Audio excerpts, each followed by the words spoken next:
अपने मन से कहता है, अरे नहीं, यह संसार दो प्रकार का है। ऐसा ज्ञान जब तक कोई जीव संसार को न जानेगा तब तक परमार्थ की, अध्यात्म जगत की, ईश्वरीय जगत की प्रवेशिका भी नहीं प्रारंभ कर सकता।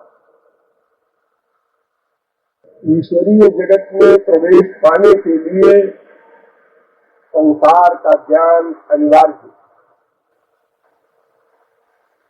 आप कहेंगे ये क्यों? जिसमें प्रवेश पाना है उसका ज्ञान अनिवार्य होना चाहिए। भगवान में प्यार करना है, भगवान में मन लगाना है, भगवान में अनुराग करना है, तो संसार के ज्ञान की क्या आवश्यकता है? जो भी वस्तु है, भगवान को जानो तो भगवान में प्यार हो।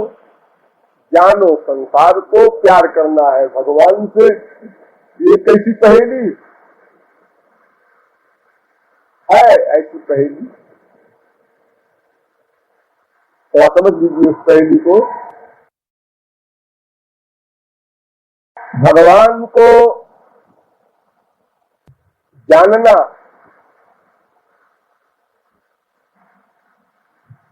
ये तब होगा जब श्रद्धा की उत्पत्ति होगी। कल से ठीक 4:45 बजे लॉक कर देना किवाड़े को। जो कोई आएगा बाहर बैठा रहेगा। तो संसार को जानना इसलिए अनिवार्य है, ईश्वर को जानने के लिए श्रद्धा की आवश्यकता है। श्रद्धा, और श्रद्धा की उत्पत्ति वैराग्य से होती है, और वैराग्य की उत्पत्ति संसार के ठीक ठीक ज्ञान से होती है। ठीक ठीक ज्ञान। वैसे तो बहुत से आप लोगों में हमसे सीनियर भी हैं, ये कह सकते हैं अजीब रहा संसार देखा है, बेवकूफ थोड़े ही है, धूप में दाल सफेद थोड़े ही हुए हैं। अरे अनंत जन्म में संसार को नहीं जान सके, एक जन्म में जानने का क्या दावा कर रहे हो? अनंत जन्म बीत गए,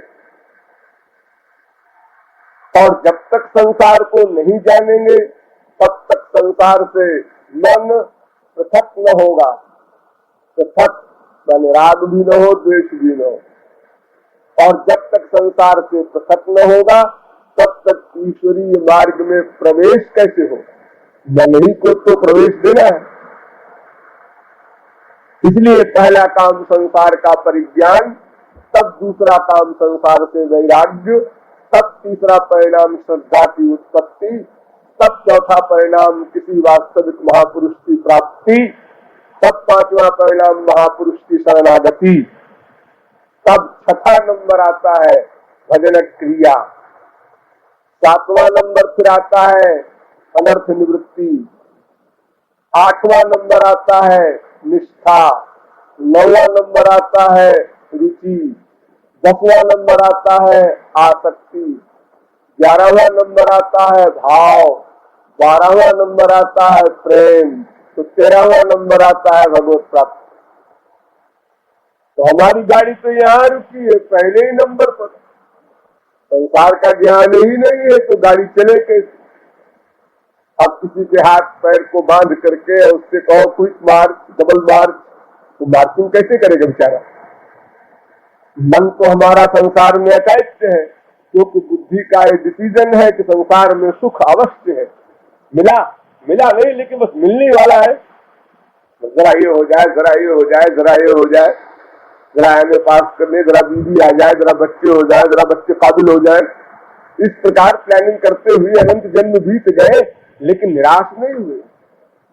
एक स्कीम बनाए हुए हैं अभी, जरा ऐसा और हो जाए तो बस आनंद ही आनंद है। तो इस प्रकार संसार का परिज्ञान परम अनिवार्य है, क्योंकि हमारा मन ईश्वर की ओर नहीं लगता। महापुरुषों के बार बार समझाने पर भी अनंत बार अनंत जन्मों में अनंत महापुरुष मिले, अनंत लेक्चर सुने, लेकिन फिर भी हम जहां के तहां क्यों खड़े? बस एक चीज, संसार से वैराग्य। संसार में मन का अटैचमेंट है, संसार में सुख का डिसीजन है, बस यही गाड़ी। इसलिए इसी केंद्र पर विशेष ध्यान देना है। जहां हमारी आसक्ति है उसी पर ध्यान देना है, उधर ध्यान देने की जरूरत नहीं, क्योंकि उधर ध्यान जाएगा कैसे? इसके जाने के लिए संसार का ज्ञान सर्वप्रथम और सर्वाधिक अनिवार्य। और तो संसार के विषय में वैसे तो बहुत कुछ जानना है, मैंने पिछली बार आप लोगों को विशेष समझाया भी था, लेकिन मोटे तौर पर संक्षेप में थोड़ा और समझ लीजिए। दो प्रकार का संसार है, उभय रूप जग जान, दो प्रकार। हमारे यहाँ धर्माचार्य हुए, जैसे जगत गुरु शंकराचार्य, जगत गुरु रामानुजाचार्य, जगत गुरु निम्बारकाचार्य, जगत गुरु माध्वाचार्य और वल्लभाचार्य, गौरांग महाप्रभु, जो हमारे यहाँ बड़े बड़े आचार्य हुए, विद्वान प्लस महात्मा। बाकी महात्मा हमारे यहाँ अनंत हुए हैं, जो शास्त्र वेद के कोई प्रकांड विद्वान नहीं थे, कोई हिंदी, मराठी, बंगाली, मद्रासी, सिंधी अपनी भाषा जानते थे और भगवान के शरणागत हो गए, भगवत प्राप्ति कर लिया। उन्होंने कोई ग्रंथ नहीं लिखे वेदांत वगैरह के भाष्य, और ग्रंथ जो लिखे अपनी भाषा में लिख दिए। तो ये जो बड़े बड़े वेदांत के प्रकांड विद्वान श्रोत्रिय प्लस ब्रह्मनिष्ठ महापुरुष हुए, इन लोगों ने दो तरह की बात कही। किसी ने कहा संसार मिथ्या है, किसी ने कहा संसार सत्य है।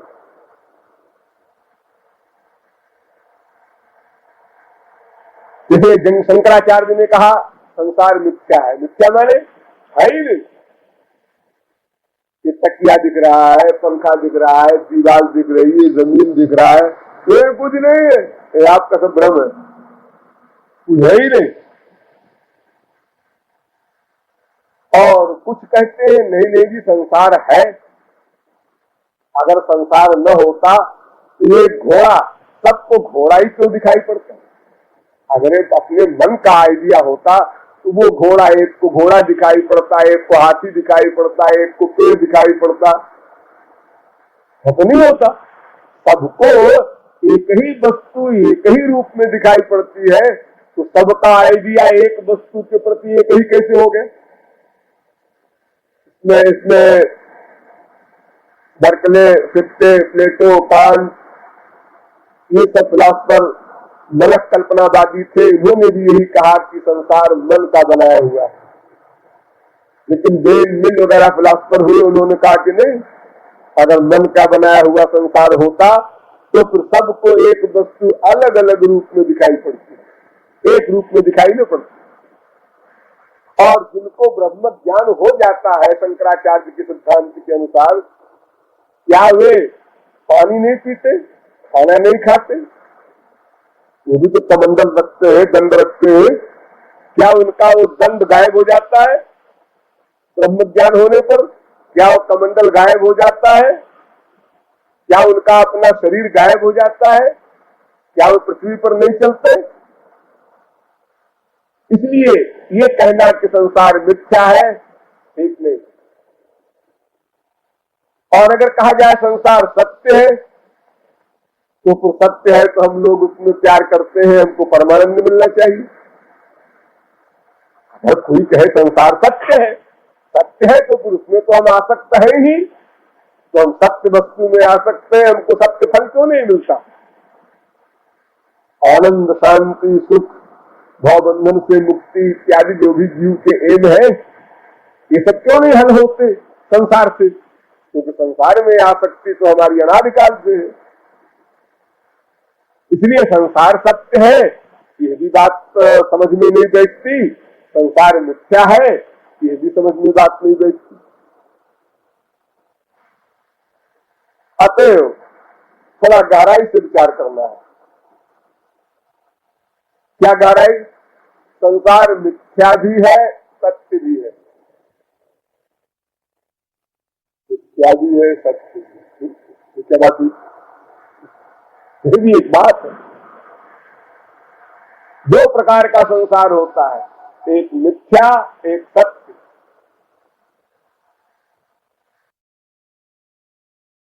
मिथ्या संसार आपके भीतर होता है और सत्य संसार बाहर होता है। पूरी बुद्धि लगाई। मिथ्या संसार आपने बनाया है, सत्य संसार भगवान ने बनाया है। आप मायाबद्ध हैं, इसलिए आप जो संसार बनाते हैं वो माइक होता है, इसलिए मिथ्या होता है। और भगवान सत्य है, ज्ञानमय है, सर्वज्ञ है, इसलिए उन्होंने जो संसार बनाया वो सत्य बनाया। अरे जैसा बाप वैसा बेटा, सीधी सी बात। आप अपने मन से संसार जो बनाते हैं, आइडिया वाला संसार, वो मिथ्या है। और भगवान जो संसार बनाते हैं वो सत्य है। क्योंकि आपका आइडिया मिथ्या है, इसलिए उसका बनाया हुआ संसार भी मिथ्या है। और क्योंकि भगवान सत्य है, इसलिए उसका बनाया हुआ संसार भी सत्य है। तो फिर संसार हम किसको माने? दोनों को माने। और किस संसार से विरक्त होना है? अपने बनाए हुए संसार से। भगवान के संसार से वैराग्य की आवश्यकता नहीं, क्योंकि भगवान ने जो संसार बनाया है वो आपके शरीर के लिए आवश्यक है। उसको मिथ्या कहकर त्याग दोगे तो मुसीबत में पड़ जाओगे। एक घंटे भी जीवित नहीं रह सकते। मान लो भगवान की ये पंचमहाभूत की हवा है, आप कहें संसार मिथ्या, तो हवा भी मिथ्या। हवा लेना बंद, नाक बंद कर लो, 2 मिनट में मर जाओ। अतः भगवान का बनाया हुआ संसार अनावश्यक नहीं है, व्यर्थ नहीं है, मिथ्या नहीं है। इसका मतलब है आपके शरीर के चलाने के लिए संसार अनिवार्य है। लेकिन गड़बड़ क्या है? आपने उस संसार में जो अपनी भावना बनाई, अपना आइडिया बनाया, वो गड़बड़। आप सुखी दुखी होते हैं संसार से। किस संसार से? अपने बनाए हुए मिथ्या संसार से सुखी दुखी होते।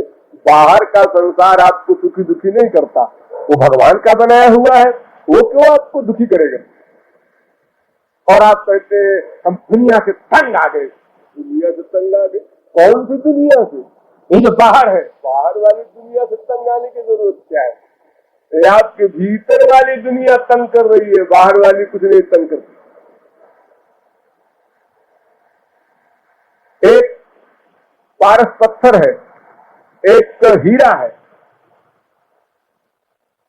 सामने दिखा दो लड़कों को, दौड़े, क्या चमक रहा है? एक को मिल गया, पहले पहुंच गया, हीरा है, हीरा है, सुख मिला। दूसरे को हीरा नहीं मिला, इसका हीरा तो है, एक को मिल गया, एक को नहीं मिला, उसको दुख हुआ। अरे क्या बताए, इसको मिल गया मुझको नहीं मिला है, तो 1 लाख का है।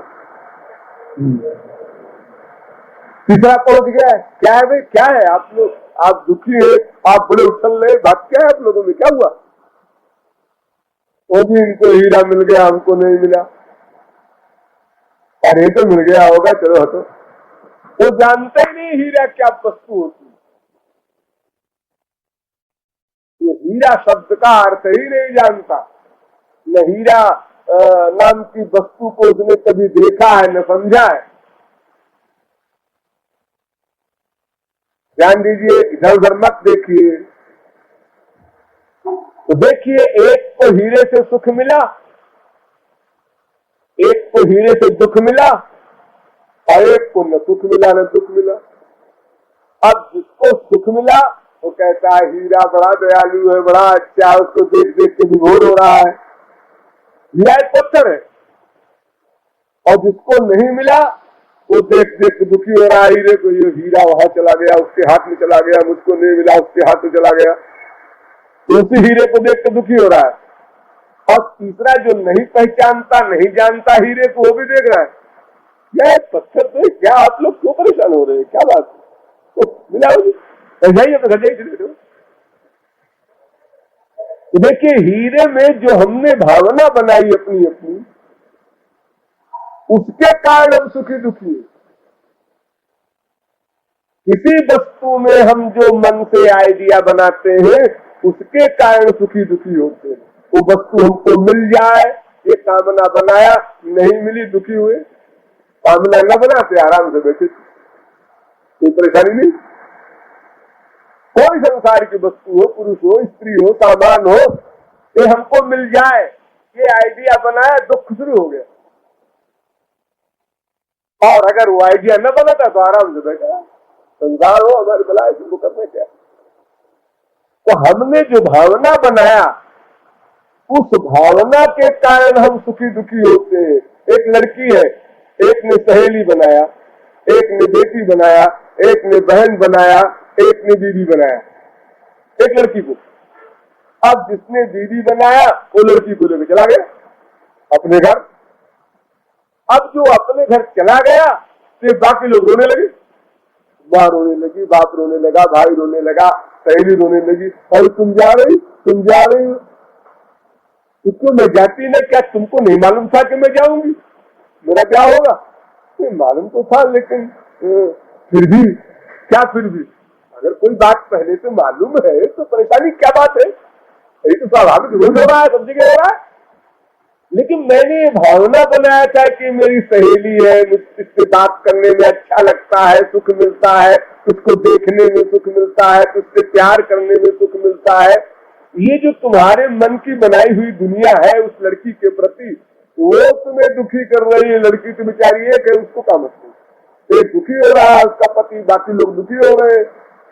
अब वो सुख दुख जो मिल रहा है किसी को, अपने पर्सनल आइडिया के कारण मिल रहा है। लड़की में न सुख है न दुख है, लड़की भी क्या मिल, एक लड़की है, भगवान की बनाई हुई वस्तु है।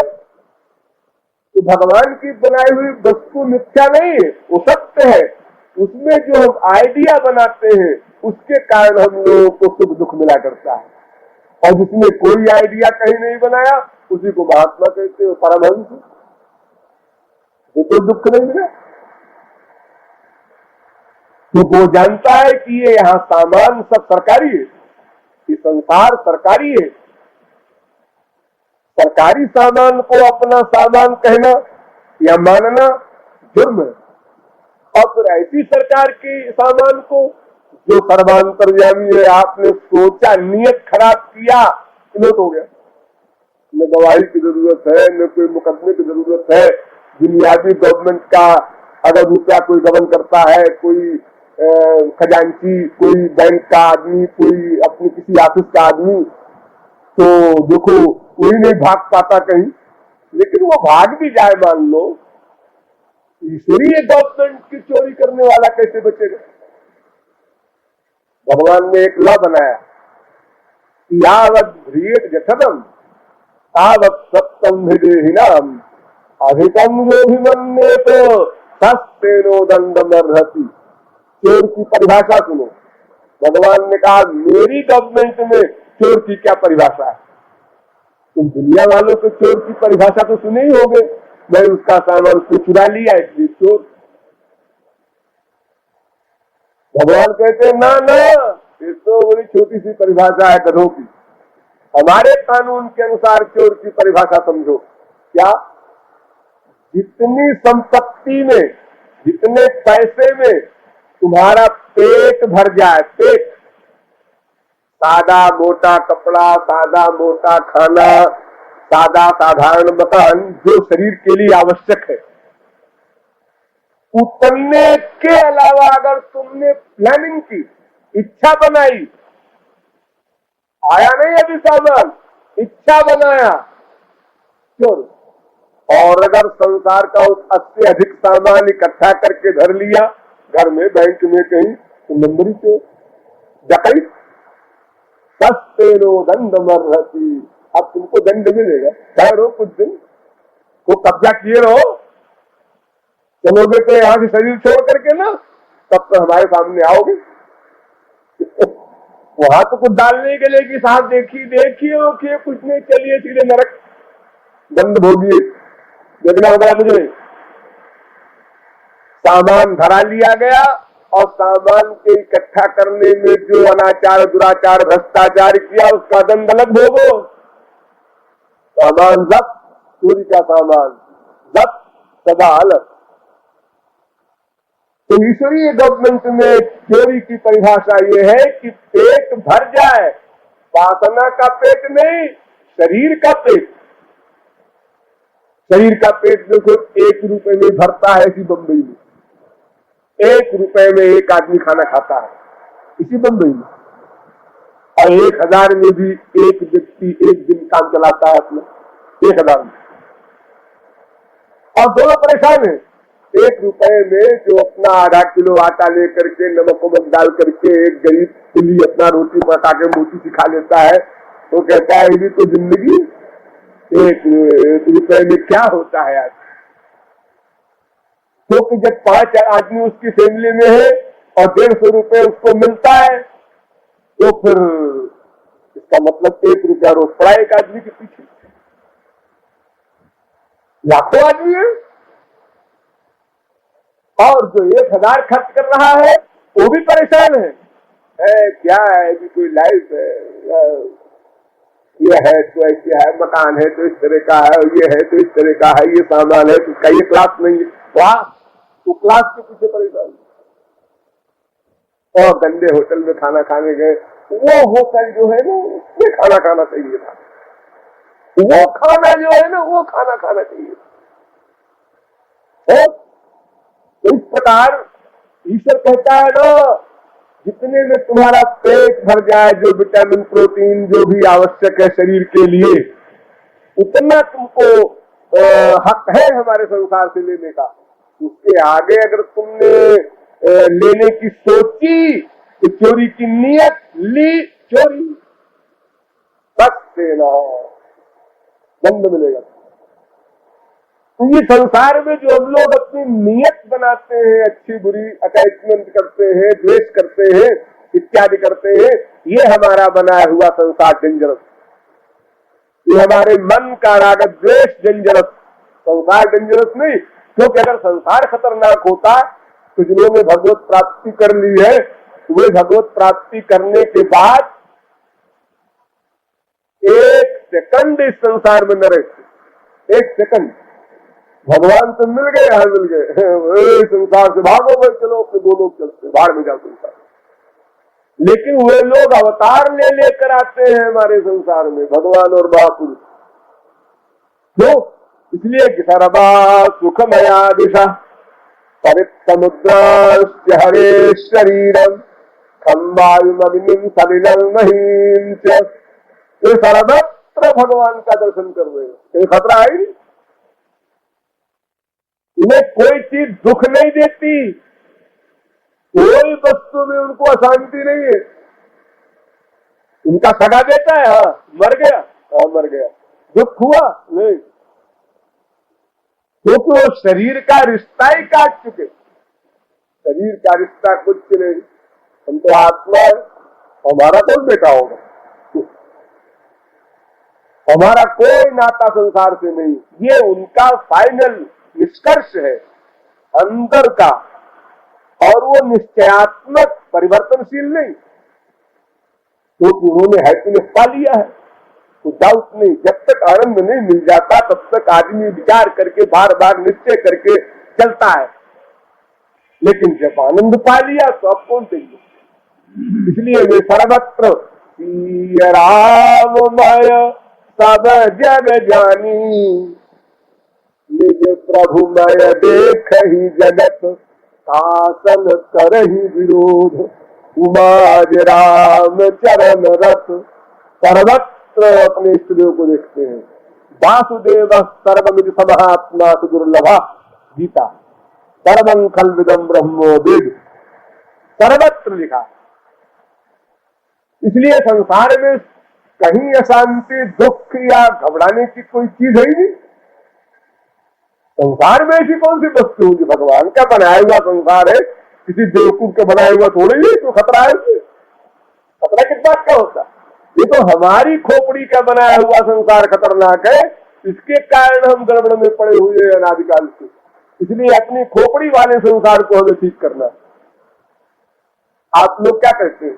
स्त्री पति बाप बेटे भाई बहन दोस्त सखा सखी लड़ते झगड़ते हैं आपस में, तो क्या कहते हैं? किसी गुरुजन के पास आप जाएंगे, महाराज जी हमारी बीवी बड़ी खराब, महाराज जी हमारा पति बड़ा खराब, महाराज जी हमारा बेटा बड़ा खराब।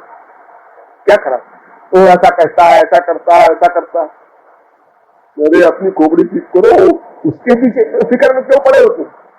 तो जैसा करता है वैसे करने दो, बोलो मत, अपना दिमाग ठीक करो। अभी हमें गाली देता है, गाली देता है, उसकी गाली को तुम नहीं बंद कर सकते। अगर तुम उसकी गाली पर गाली दोगे तो 4 गाली देगा। इसलिए गाली की सहन करने की शक्ति लाओ, दिया करो तुम गाली सवेरे से शाम तक। महात्मा बुद्ध को एक व्यक्ति ने दिन भर गाली दिया, दिन भर सवेरे से शाम तक, मुंह से फेंक आने लगा, उसके थक गया बेचारा। तो महात्मा बुद्ध ने कहा ऐसे कुछ खिला पिला दो भाई, बेचारा थक गया है, फिर गाली शुरू करेगा। उसने कहा कि बाबा जी तुम आदमी हो कि पत्थर हो, उल्लू के साथ हो, क्या हो, तुम्हारे पर कोई असर नहीं इतनी गाली मैंने। उसने कहा बेटा ऐसा है, क्योंकि देखो संसार में मूर्ख से मूर्ख व्यक्ति भी मिट्टी नहीं खाता, पत्थर नहीं खाता, कोयला नहीं खाता, कोई गंदी चीज नहीं खाता, रोटी दाल चावल खाता। अगर दाल में कहीं कोयला निकल आया गलती से, स्त्री के खाना पकाते समय कोई कोयला गिर गया, तो गरीब आदमी उसको निकाल के बाहर कर देता है और खाना खा लेता है। अमीर आदमी उसको अलग कर देता है पूरे खाने को, फिर दाल लाओ, अंधे हो दिखाई नहीं पड़ता, यो करता है, कोई बात नहीं। लेकिन वो कोयला नहीं खाता कोई। तो उसी प्रकार बेटा ऐसा है कि जो खराब चीज है उसको काहे को अंदर ले जाए। तेरी गाली से मेरा कोई फायदा तो होना नहीं है, ये बेकार चीज है, तो बेकार चीज को हम क्यों सुने, फिर सोचे, फिर उसको अंदर ले जाए। तो हम जैसे शरीर के लिए हम अच्छी अच्छी चीज अंदर ले जाते हैं तो शरीर को फायदा करे, उसी प्रकार आत्मा के कल्याण के लिए भी हमें बढ़िया बढ़िया चीज अंदर ले जाना है। भगवान की कोई बात हो, महापुरुष की कोई बात हो, कोई भगवत विषय कोई भी विचार हो, तो बड़े ध्यान से सुनो, अंदर ले जाओ, उसका फायदा होगा। अरे बेकार की बातें, गंदी बातें ले जाके अंतःकरण को और अशुद्ध करे और गंदा करे। अगर हमारे संसार में बेटा बेटी ही नहीं बल्कि सारे संसार के लोग गड़बड़ है, तो उनके गड़बड़ की गड़बड़ी का हम चिंतन करेंगे तो बस यही किया करेंगे 24 घंटे, और गड़बड़ी तो जाएगी नहीं। जब राम राज्य में भी एक धोबी पैदा हो सकता है बकबक करने वाला, तो भला इस कलयुग में एक भी आदमी बकबक करने वाला न मिले, ये कैसे हो सकता है? यहाँ तो 100% है, कमर कसे हुए हैं। आपके सामने आइए बहन जी, आइए भाई साहब, हो जैसे ही आप सीढ़ी के नीचे उतरे, बदमाश कहीं का रखा हुआ है बात। यहाँ तुम किससे आशा करते हो कमुक आदमी हमारे मुआफिक है या हमारी तारीफ करता है या हमारा हित चाहता है? सब लोग। और सिर्फ ये बात जानने के लिए दूसरे से पूछने की जरूरत नहीं। तुम भी तो यही सोचते हो, करते हो, अपने लिए सोच लो अपने आप, जैसे हम करते हैं सबके लिए, जो वो करता होगा हमारे लिए। सीधी बात तो है। तुम्हें किसी के आने से घर में खुशी नहीं होती, तो तुम किसी के घर जाते हो तो खुशी कैसे उसको होती होगी? लेकिन वो तो खुश होता है, बड़ी तारीफ करता है, बड़ी दावत करता है, बड़ी, तो तुम भी तो करते हो ये एक्टिंग, वो भी करता है। तुम अपने को बड़ा होशियार समझते हो कि हमने एक्टिंग किया, वो नहीं जानता, और उसके बारे में तुमको अकल नहीं है कि वो भी एक्टिंग कर रहा है, तो तुम काय के होशियार हो? तुम्हारी बुद्धि है क्या? अरे बुद्धिमान ये जो दोनों साइड में समझे रहे, जैसे मैं एक्टिंग करता हूँ वैसे वो भी करता होगा। कैसी एक्टिंग कर रहा है? अभी हम जब नीचे जाएंगे तो यहाँ मीटिंग करेगा मियाँ बीवी, तुम तो देखो आ गए रात को 12 बजे, तो चलो आने का समय है, वही पड़े रहते हैं बेटे रूम में। क्या तमीज है? बातें कर रहा है, फैक्ट्री है, तकलीफ देना किसी को। सो रहे थे आराम से, ठीक है आपको काम बम्बई में था, आप हमारे परिचित हैं, ठीक है आपके यहाँ भी हम जाते हैं, मान लिया व्यवहार है, लेकिन ये क्या चल रहा है 12 बजे आ रहे हैं? यानी हम लोग जैसे संसार में व्यवहार करते हैं दूसरे के साथ, वो दूसरा भी हमारे साथ करता है। अब मर गया पड़ोस, जा रहे हैं, कोई रिश्ता नहीं, कोई खास बात नहीं, कोई दुख नहीं हमको कि वो मर गया, और बीवी से कह रहे जरा नाश्ता वास्ता जरा गहरा करा देना। वो जो मर गया है ना, वो जाना है शमशान घाट, 2 बजे लौटेंगे, वो अच्छी तरह से खावा के जाए।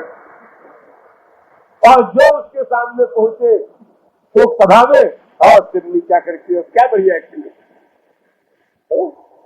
हमने किया नहीं कभी, हम ऐसे आइडिया से बता रहे हैं, आप लोग करते हैं, आप लोगों का अभ्यास है। तो इस प्रकार हमारे भीतर का बनाया हुआ मानसिक जगत डेंजरस, यही दुख का कारण है। भीतर वाले को ठीक कर लो, बाहर वाला बुद्धू हो, तुम गाली दिए जाओ, तुम बुराई दिए जाओ, तुम खोपड़ा पट के जाओ, अब अंदर से ठीक है, बस ठीक है। और अगर तुम कहो कि बाहर ठीक करेंगे, अरे रामकृष्ण हार के चले गए, तुम क्या ठीक करोगे? कितने महात्मा हमारे देश में आए, चप्पल खाए, जूता खाए, जेल में गए, और उनको मार तक दिया गया, पहाड़ों से गिराया गया, आग में डाला गया, सांप से कटाया गया, इतिहास भरा पड़ा है, लेकिन चले गए बेचारे, इन्हें गिने जीव समझे, बाकी अपना गाली देते रह गए। हर युग में देखो ना, अरे अभी अभी का हाल देखो, तुलसीदास जी का नाम आपने सुना होगा। जब तुलसीदास यहाँ पर थे तो 4 मुर्गी भी उनके पास कभी नहीं गई, जिंदगी भर गाली मिली उनको, रामायण चुरा लो, और मक्कार हिंदी की किताब लिखने बैठा है, वही सारे काशी के विद्वान उनका रहना मुश्किल कर दिए, अस्सी घाट पर रहना मुश्किल। लेकिन जब वो मर गए, वही पंडित लोग तुलसी के रामायण को लेके अपना सब बच्चे पालते हैं आज, तो करो फैमिली पल रही है रामायण, जिस रामायण की बुराई करते। ये कोई नई चीज नहीं, अनादिकाल की चीज है। सीधी सी बात है तो ना कि महापुरुष के मुआफिक कौन होगा? महापुरुष। गधे के मुआफिक कौन होगा? गधा। गवैये के मुआफिक कौन होता है? गवैया। शराबी के मुआफिक कौन होता है? शराबी। अपने समानशील व्यसन में दोस्ती होती है। मृगा मृगई संगमनुव्रजन्ति भावश्च गोभिस्तुरगास्तुरंगैः मूर्खाश्च मूर्खैः सुधियः सुधीभिः समानशील व्यसनेषु सख्यम् दोस्ती जो होती है, जब शील और व्यसन मिल जाता है दो का, दोनों के हावी एक हो, जब आपको क्या पसंद है, हम तो साथ फोटोग्राफी में बड़ा, अरे साहब हमको भी है, दोस्ती होगी। एक साहब आपको क्या है, शराब चाहिए, अरे मैं भी शराबी हूँ, दोस्ती होगी। जहां दो की एक चीज मिल गई, प्रिंसिपल मिल गया, वहां दोस्ती हो गई। और जहां प्रिंसिपल टकराया हो, अलग हो गया। यहाँ दोस्ती और दुश्मनी कोई चीज नहीं है, तो सिद्धांत का विषय है। अपनी अपनी रुचि है, रुचि मिल गई दोस्ती, रुचि कम मिली कम दोस्ती, रुचि खत्म दोस्ती खत्म। सही साहब, इसलिए महापुरुष के मुआफिक एक भी मनुष्य नहीं होता। और अगर एक दो चार कहीं है, वह पूर्व जन्म के संस्कारी है, जिन्होंने कुछ परखा है कि ये महापुरुष है, तुलसीदास सूरदास, इसलिए शरणागत हो रहे हैं, इसलिए मुआफिक है। बाकी आशा करे कोई महापुरुष की 1 लाख में 90,000 हमारे मुआफिक होंगे, अरे पागल हो, दुनिया वाले के मुआफिक नहीं है तो तुम्हारे क्या होंगे? ये अपनी बिरादरी में ही मुआफिक नहीं है। अपनी बिरादरी में एक फैमिली में 4 आदमी और 4 खोपड़ी के हैं अलग अलग, तो फिर सारा संसार क्या एक होगा? फिर महापुरुष तो संसार से विरोधी पार्टी का, संसार को कम्युनिस्ट कह लो चाहे महापुरुष को कह लो, ये विरोधी पार्टी है बड़ा, वो उससे आप कैसे आशा करते हैं कि हमारे मुआफिक रहेगा? अगर कहीं मुआफिकत दिखाई पड़ती है वो आश्चर्य है, विरोध कहीं दिखाई पड़ता है नेचुरल, स्वाभाविक है, क्योंकि 3 गुण का संसार है और 3 गुण से परे भगवान और महापुरुष है। हमको 3 गुण का सामान चाहिए और वे लोग कहते हैं 3 गुण तो डेंजरस है, तो हमारा उनका हिसाब बैठे कैसे?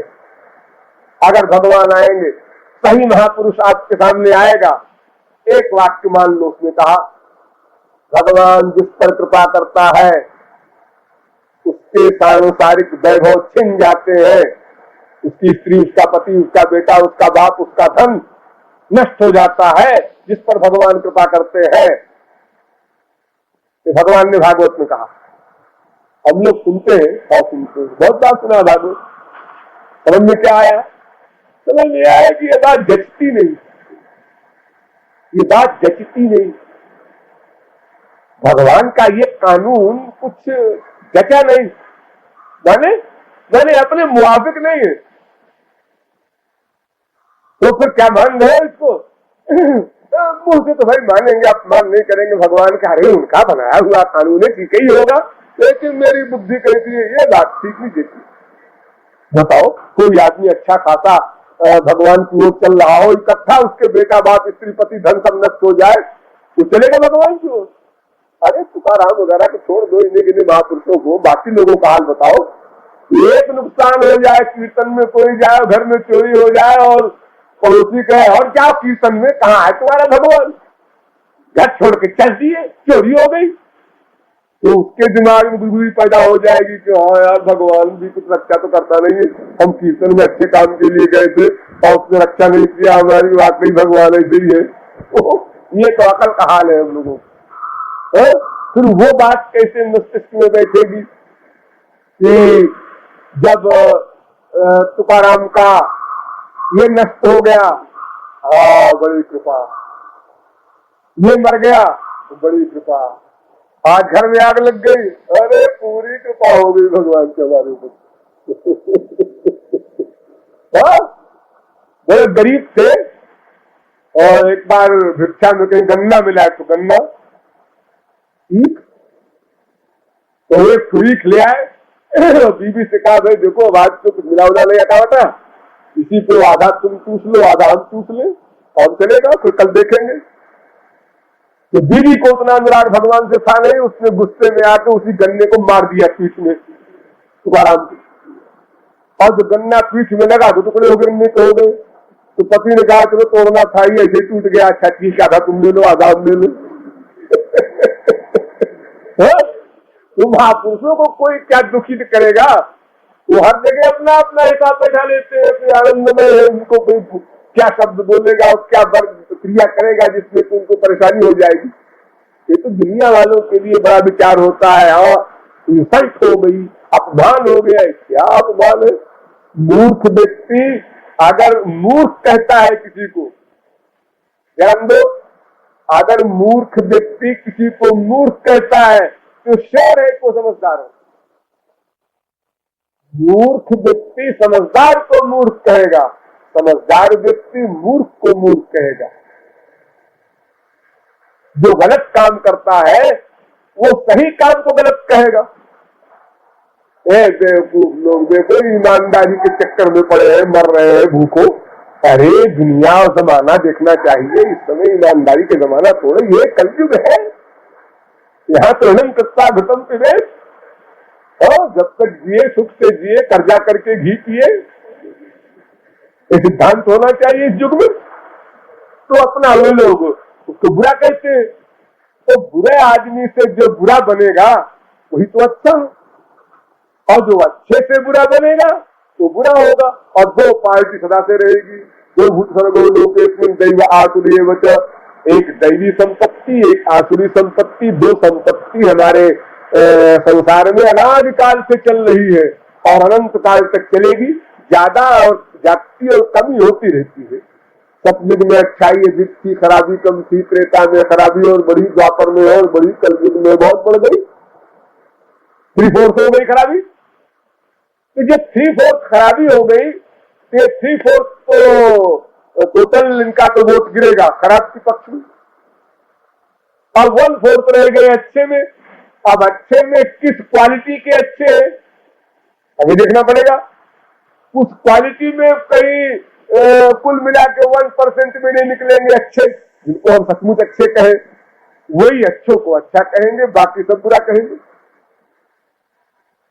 कौन कहेगा?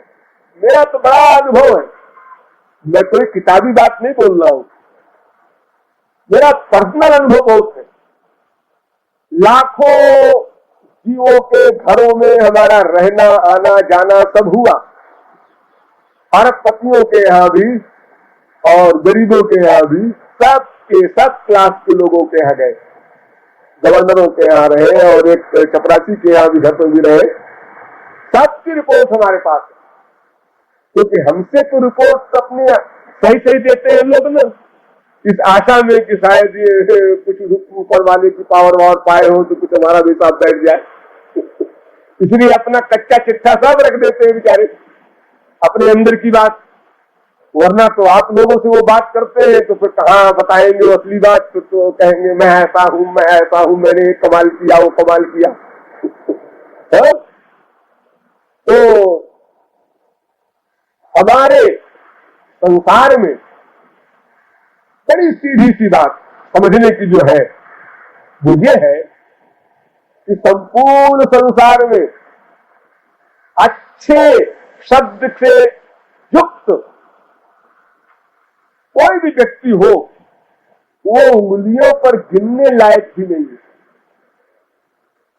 तो फिर कोई अच्छा आदमी बुरों से आशा करे कि हमको अच्छा कहेंगे, वो पागल है कि अच्छा है, समझदार है कि वो घोर मूर्ख पागल है, क्या है?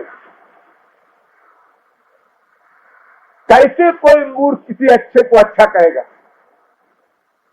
अंधा कैसे देखेगा? सूरदास है, कोई अटक के गिर पड़ा, किसी ने कहा है भाई तुम कैसे गिर पड़े? अरे भैया मैं अंधा हूं।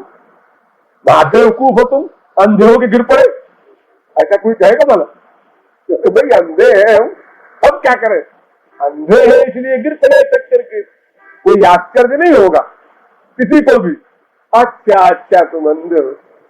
इसी प्रकार कोई अज्ञानी है, वो भगवान को नहीं जानता, महापुरुष क्या बला है नहीं जानता, गाली देता है।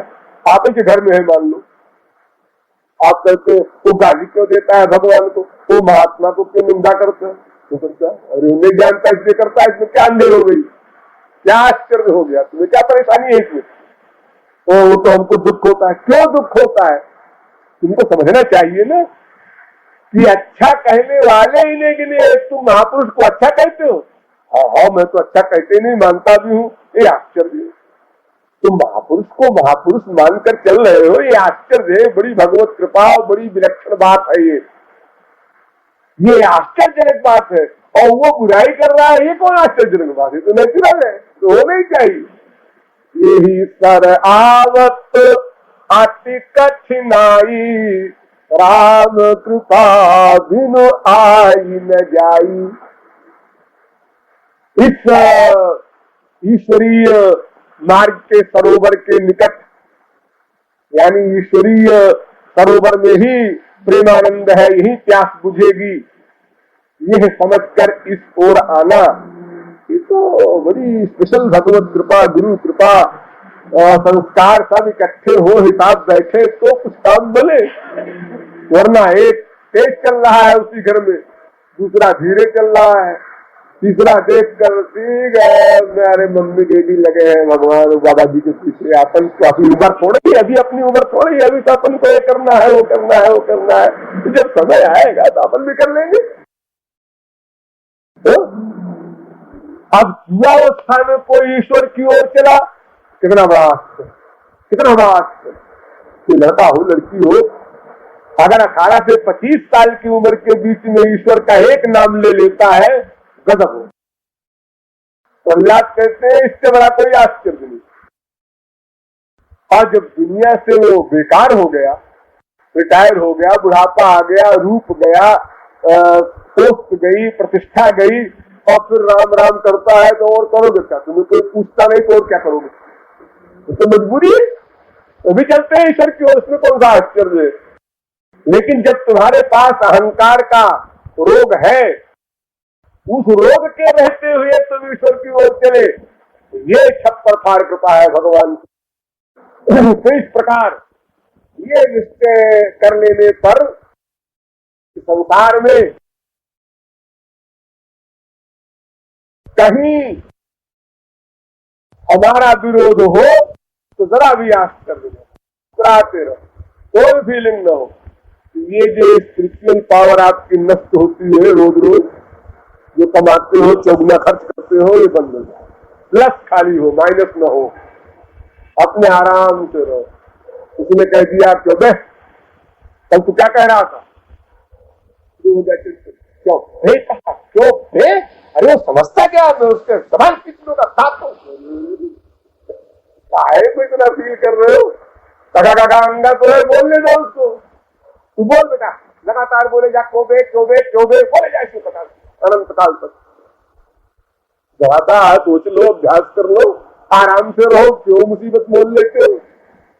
अच्छे खाते तुम हो, भगवान की संतान हो, इन शब्दों में तुम क्यों परेशान हो? बिलावल शब्द ही तो है, शब्द नहीं जी उसके भाव खराब है, तो उसके भाव खराब है ना, तुम क्यों खराब करते हो अपने? उसके खराब है, खराब रहने दो। वो क्रोध और जलन से बोल रहा है, जलने दो उसको, तुमको हंसो। तो चाहते हो दुश्मनी करना तुम, और दुश्मनी उससे नहीं करते, अपने आप से करते, क्योंकि द्वेष करने में जलोगे तुम। अगर उससे दुश्मनी करना है तो उसकी तरकीब ये है कि तुम जलो मत, उसको जलने दो, तो हंसते रहो, उसको गुस्सा करने दो, उसको फील करने दो, उसको अपना ईर्ष्या करने दो, जेलसी में मरने दो उसको, अपनी स्थिति में रहो, तुम अपना नुकसान क्यों करते हो? कोई बीमारी किसी में है तो तुम अपने अंदर बीमारी को बोल लेते हो, लाते हो, छूट की बीमारी को पैदा कर रहे हो, दूर रहो। तो इस प्रकार यदि हम विवेक से काम लें और धीरे धीरे अभ्यास करें अपनी डेली लाइफ में, 2 दिन 4 दिन 2 महीने 4 महीने 2 साल 4 साल कर लो, तो हम अपने को ऐसी जगह पाएंगे शांत। हाँ भाई, अब शौक पैदा हो रहा है हमको, क्या बुराई करो, निकाली बको बके, हाँ आराम से बैठे, हाँ बैठे, बहुत छुट्टी होगी। और भगवत प्राप्ति करने में तुम्हें कोई कठिनाई नहीं होगी, क्योंकि अब तुम्हारे मन में गंदगी प्लस नहीं होगी, अब तुम्हारा मन खाली हो गया। वरना जरा सा ईश्वर की ओर चले और इधर संसार वालों ने खींच के अपनी ओर कर लिया, इस रस्सा कशी में तुम आगे चली नहीं पाती, बढ़ी नहीं पाती, क्या करोगे? और फिर कोई खास बात हो, चलो भाई किसी ने लठिया मार दिया हमको, अब दुखी है भाई, चोट लगी, दर्द हो रहा है, चलो मान लिया, ठीक है, यहाँ तक ठीक है। और शब्द बोल रहा है तुम परेशान, जीवन का तुम्हारा 3/4 इसी में खत्म हो गया। एक वाक्य कहा 15 साल पहले हमारे जीजा ने, हमारे साले ने, हमारे भाई ने, हमारे दोस्त ने, और रहा चिंतन उसका पूरी जिंदगी। उसने कहा गेट आउट, निकल जाओ हमारे घर से।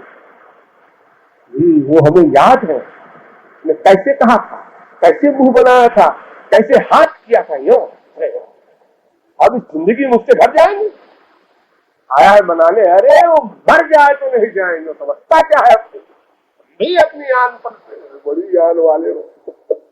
यही बड़ी सारी शान है उसकी।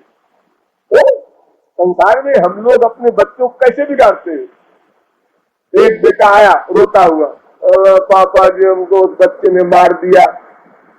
तू क्या छोटा सा बच्चा था, सुबह तो है, लगाता रहे झापक। दूसरे दिन आया बच्चा, पापा जी आज इसने थोड़ा सही मारा तो मैंने ऐसा मारा कि दांत से खून गिर रहा है। शाबाश बेटा शाबाश। ये बेटे को सिखा रहे हैं कि सहनशील न बनना, तभी नंबरी गुंडे बनना जल्दी आगे। अरे जब बेटा सह ले तो तारीफ करो, ठीक है तेरे अंदर इतना गुण आ रहा है सहनशीलता का, बेटा एक्टिंग में तो पूर्ण कर दिया करो, अंदर से न किया करो। कितना और सिखा दो उसको, इसके बजाय बड़े विभोर है पिताजी। और हम लोग अपनी तारीफ इसी प्रकार तो करते हैं। ऐसा हुआ जी वहां गए थे, उसने ऐसा हमसे कहा तो मैंने वो सुनाई खड़ी खड़ी की, वो भी याद करेगा, बड़ा कमाल करके लौटे हो। अरे कमाल तो ये करते जब तुम्हारे अंदर उसकी बीमारी न घुसने पाती, तुम अपनी जगह रहते। अरे राम उसने हजारों गाली दी, मैं तो हंसता रहा। दूसरा कहता बड़े बेहया हो, तुम्हें शर्म नहीं आती, तुम्हें तुम्हारा सम्मान नहीं, तुम्हारी की पोजीशन नहीं। पोजीशन यही तो पोजीशन है कि मैं भगवान का पुत्र हूं, मैं शब्दों के चक्कर में नहीं आता, ये हमारी पोजीशन है। मैं उसकी औलाद हूं जो सर्वशक्तिमान है, इसलिए मैं इस शब्दों के जाल में नहीं अपने को बिगाड़ सकता। ये तो मेरी पोजीशन है। पोजीशन तो उसने डाउन कर ली जो अहंकार में और क्रोध में और फीलिंग में अपने आप को बिगाड़ लिया, उसकी पोजीशन गिर गई, हमारी तो बनी हुई।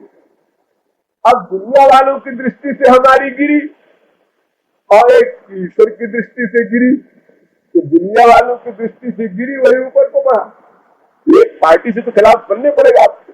संसार से बुरे बनो तो अच्छे बन जाओ, ईश्वरीय राज्य से बुरे बनो तो खराब बन जाओ। एक पार्टी के खिलाफत तो आपको करनी ही पड़ेगी।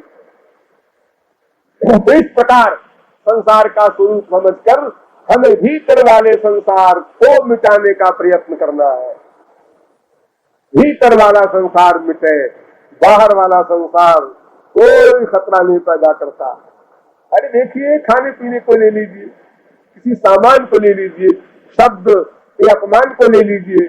जब आप लोग पैदा हुए थे तो आपने कब कहा था रसगुल्ला लाओ, कब कहा था, या किसी ने कोई वाक्य बोला हो पहले पहल तो आपका मूड ऑफ हो गया हो, उसने झापड़ भी मार दिया जब किसी ने किसी बच्चे को, तो दर्द हुआ, तो करने लगा, आओ बेटा आओ, तो चला गया उसकी गोद में। क्या बात है कि एक अबोध बालक चपत मारने के बाद भूल गया उसको और जरा कर हाथ को आगे बढ़ाया, उसी की गोद में आ गया, मारने वाले की गोद में, और एक शब्द बोला जब जीवावस्था में, तो उसकी चोट इतनी गहरी कि सारे जीवन तक गांठ बांधे हुए। ये उन्नति किया कि उन्नति हुई है हमारी। और जग कहता है हमने तमाम पढ़ा लिखा, बड़े बड़े महात्माओं का सत्संग किया, आप क्या समझते हैं? अरे हम सब समझते हैं, लेकिन तुम्हारी हालत क्या है भीतर वाली हो तो बताओ। हमारे समझने से काम नहीं चलेगा, तो तुम्हारे समझने की बात है। तुमने क्या प्रोग्रेस की? तुम तो नीचे को जा रहे हो। आप होने का क्वेश्चन ही नहीं पैदा होता, कभी हर बात में नीचे गिर रहे हो, शरीर के स्वास्थ्य में नीचे गिर रहे हो, मन की दौड़ में वासनाओं में नीचे गिर रहे हो, अपमान वगैरह की फीलिंग में चले जा रहे हो नीचे को। तो हमारा छोटा सा बच्चा वो क्या जाने मूड ऑफ क्या होता है, ये शब्द उसकी खोपड़ी में नहीं, ये आइडिया उसकी खोपड़ी में नहीं।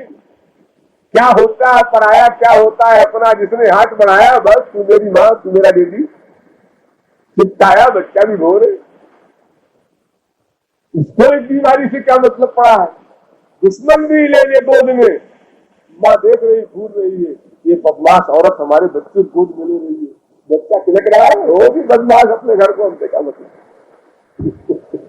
हाँ? देखो जिस क्लास में हम थे पहले उसी क्लास में फिर जाना है, घूम करके फिर जाओ। आप कहेंगे हम तो वहां नहीं जाएंगे, तो फिर नहीं जाएंगे, तो फिर परमानंद का स्वप्न देखना बंद करो। सीधी बात है, जहां से चले वही पहुंचना है, फिर तुमको घूम करके वही जाओ, उसी पोजीशन में, बच्चे की पोजीशन में फिर चले जाओ, तो तुम्हारा मन उसी प्रकार से खाली हो जाए। अब बच्चे में और तुम्हारे में इतना अंतर होगा कि बच्चा बाहर की वस्तुओं को फील नहीं कर रहा है, लेकिन उसका मन ईश्वर में नहीं है, और तुमको अपने मन को ईश्वर में करना होगा। बस इतना सा अंतर होगा बच्चे में आप में। लेकिन आपको जाना वही है। जैसे बच्चा धीरे धीरे धीरे धीरे 420 सीखने का अभ्यास करता है, उसी प्रकार उस 420 को मिटाने का धीरे धीरे अभ्यास कीजिए। फिर जाइए वही सरल स्वभाव नमन कुटिलाई, फिर वही पहुंच जाइए भोलेपन पर। लेकिन वो भोलापन संसार में तो रहने नहीं देगा, जिंदा नहीं रहने देगा। इसलिए महापुरुषों ने दो विरोधी सिद्धांत बनाए। ईश्वरीय राज्य में संत और भगवान के समक्ष इतने भोले बनो कि तुरंत का पैदा हुआ बच्चा भी शर्मा जाए, लेकिन संसार में इतने चालाक बनो कि अगर कोई सर काट के आपके चरणों में रख दे तब भी हंस दो। कोई बहुत बड़ा स्वार्थ होगा आपका, अरे मैं मर गया, आप भी स्वार्थ है, जी जी जी, वो सिद्धांत आकाश से है। डटे रहो, वहां किसी के चक्कर में ना हो।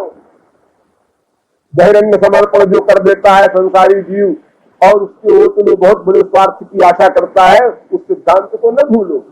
संसार में परम चतुर बनो, परम चालाक बनो, कोई ठग न सके। कितने प्यार की एक्टिंग करे, कितने समर्पण की एक्टिंग करे, हाँ हाँ सब समझते हैं।